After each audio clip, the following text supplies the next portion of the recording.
पनिया कब भराई? पनिया हुई अभी आगे भराई है।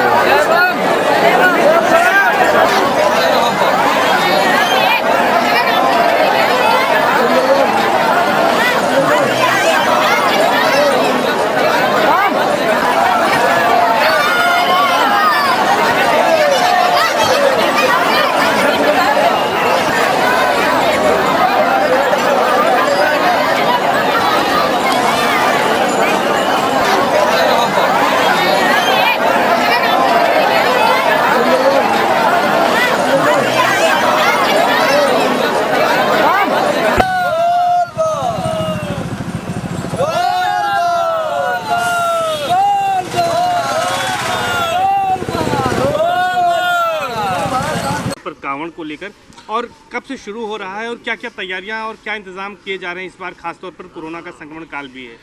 जैसे कि अभी मुख्यमंत्री जी द्वारा घोषणा की गई है कि जो है कांवड़ यात्रा को जो है कोविड की गाइडलाइन को देखते हुए जारी किया गया है और सभी उसी लिए हम अपने मेनली जो नगर निगम का काम है वो सैनिटेशन का काम है कि घाट की साफ़ सफाई रहे और आने वाले जो कांवड़ों को किसी प्रकार की दिक्कत ना हो, तो उसके लिए हम जो है 2 शिफ्टों में यहाँ कर्मचारी लगाएंगे जो कि किसी प्रकार की गंदगी अगर कोई करता है तो उसको तत्काल साफ़ कर देंगे। और यहाँ अस्थायी 2 टॉयलेट लगाए जाते हैं हर साल और चक्कर प्लेट बिछाई जाती है, चेंजिंग रूम बनाया जाता है जो प्रशासन सहयोग करता है। नगर निगम और प्रशासन मिल के यहाँ घाट पे जो है कांवड़ यात्रा के लिए तैयारियां करते हैं और इसमें इरिगेशन और पीडब्ल्यूडी का भी सहयोग रहता है। इरिगेशन वाले जो है बालू सी बोरियां भर के घाट का निर्माण करते हैं और सैंड जो है जिसको बिछाया जाता है वो काम करते हैं और इसके अलावा पीडब्ल्यूडी बैरिकेटिंग करता है। बैरिकेटिंग दोनों तरफ जो है इस घाट की इस तरफ और घाट दोनों साइड से बैरिकेटिंग की जाती है और चक्कर प्लेट भी बिछाई जाती है जिससे कि किसी प्रकार की वो ना हो, क्योंकि मिट्टी रहती है, बारिश में दुर्घटना या स्लिप होने का चांसेस रहते हैं कि कांवड़ में, क्योंकि गत वर्ष तो बहुत कम था, एक ना के ही बराबर था। अब इस साल अब भीड़ देखने के ऊपर रहेगा कि किस प्रकार का व्यवस्था भीड़ आती है और लोग कितना पालन करते हैं। हमारी कोशिश रहेगी कि पुलिस शासन और नगर निगम मिलके जो है अच्छे से कांवड़ यात्रा को सफल बनाएं और जो माननीय मुख्यमंत्री जी की मंशा है उसके अनुरूप हम लोग काम करें। धन्यवाद। मैं जोनल अधिकारी नगर निगम संजय मंगवाई, अल्लाहपुर, जोन 4। तरह के एहतियात में क्या निर्देश? ये देखिए कि मुख्यमंत्री कार्यालय से ये निर्देश मिले हैं कि जो हमारी कांवड़ यात्रा होती है, प्रयाग से बनारस लोग जाते हैं और प्रयाग में दारागंज से वो जल उठाते हैं गंगा जी का और उसके बाद जलाभिषेक करते हैं विश्वनाथ मंदिर में बनारस जा कर के। तो ये जो हमारा रूट है, सबसे बड़ी बात है कि ये ट्रैफिक डाइवर्जन, क्योंकि 1 महीने पूरा ये त्यौहार चलता है और जो प्रयाग से बनारस जाने का रूट है हंडिया तक, वो उसको सिंगल 1 वे करना पड़ता है और बड़ी गाड़ियों को सबको हम डाइवर्ट करते हैं जौनपुर रास्ते पे और फिर वहाँ हाईवे से जाते हैं।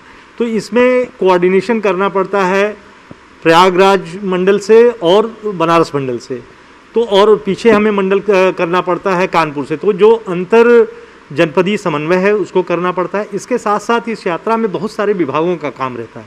मुख्यमंत्री कार्यालय द्वारा ये बताया गया, स्वास्थ्य विभाग, जो हमारा नगर विकास है, पंचायती राज है, जो अपना ये पुलिस है, सुरक्षा है, रेवेन्यू के लोग हैं, ये सारे लोग मिल करके जो घाट है उसकी साफ़ सफाई, बैरिकेडिंग, विद्युत व्यवस्था, सर्विलांस के लिए सीसीटीवीज़, इसके साथ साथ जहाँ कांवड़िए रुकते हैं उन रास्तों पर अगर नगर निगम है तो नगर निगम उसकी व्यवस्था करेगा साफ़ सफाई की, या अगर वो ग्राम सभा है तो ग्राम पंचायतें करेंगी।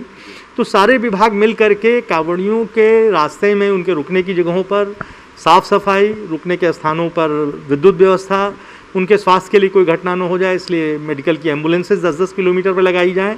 और इसके साथ साथ जिन मंदिर हैं, जो हमारे शिव मंदिर हैं, उन पर ड्यूटियाँ लगाई जाए, उनकी साफ़ सफाई की व्यवस्था की जाए। तो सारा का सारा जो त्यौहार है उसको उत्साह के साथ मनाया जाए। लेकिन जो सबसे महत्वपूर्ण बात थी कि कांवड़ संघों से बात की जाए, संवाद किया जाए और कम से कम लोग इस यात्रा में कोविड के चैलेंज को देखते हुए जाएं।